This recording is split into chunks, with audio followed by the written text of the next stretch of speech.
That's all. So you trust Jesus, and depending on me to say this magical prayer, these are all moments where we have freedom.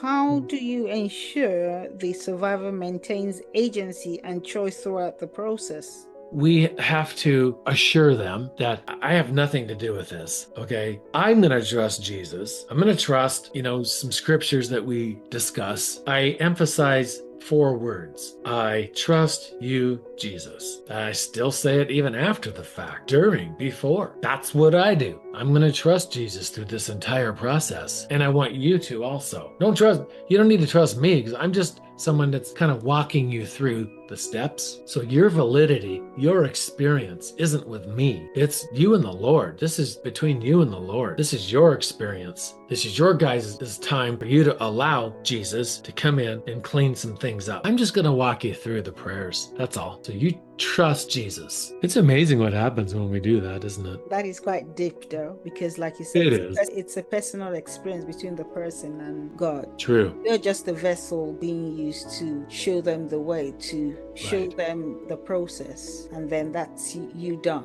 And they have to submit to God. 100% correct. I agree. That's it in a nutshell right there. Thank you. That's it in a nutshell. What you said. When do you refer someone to a licensed therapist or trauma specialist? I have a personal friend who is a psychiatrist. They are trained to help you live with what you have, not fix you. I find that very interesting. And he came right up and said it. He goes, yeah, that's what we're trained to do. We're trained to help you live with what you have.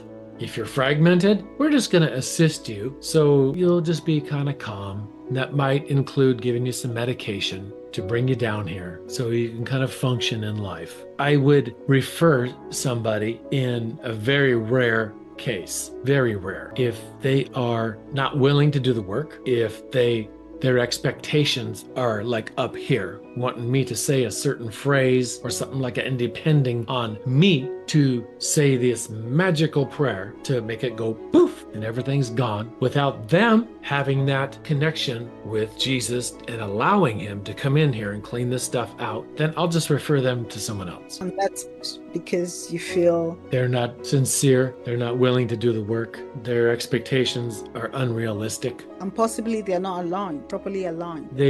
I've had people tell me, Randy, you're scripturally incorrect. You're incorrect and I'm out of here. That's fine. I don't have a problem with that. God bless you. I wish you the best. Because the scriptures I use are the normal mind has a hard time wrapping around. And the normal mind has a hard time thinking that the enemy has perverted that scripture to this extent. I think we should never, ever, ever, ever underestimate the enemy's capability to lie and deceive us, because he is good at it. Very, very good. We're not perfect. We have a human body that's not perfect, and he came from heaven. He came with all this, heavenly knowledge. So we have to depend on Jesus. Not sure if I've asked this question. What does spiritual freedom look like apart from dramatic deliverance moments? For most people, spiritual freedom can be as simple as having just a moment with the Lord where it's very impactful and it means something to you. Our emotions and our feelings, our will and our intellect is all affected on our experience with Christ. That's where it can, especially our emotions and feelings. When we can have an emotional or a feeling time with Christ, might be listening to a song and oh wow, I have this moment when this song's playing. Might be reading a scripture and we might say, okay, I get it. That makes sense. Okay, well, these are all moments where we have freedom and it can expand our knowledge base within ourselves, and expanding our knowledge base within ourselves, that's freedom to where, the Lord can do more in our own personal mind. That's spiritual freedom right there. The more we can invite Christ in to change our thinking, our minds, the more freedom we're going to have. And it's dying to ourselves daily. Be safe and be positive. And don't forget to check out our social media handles. Thank you. Bye for now.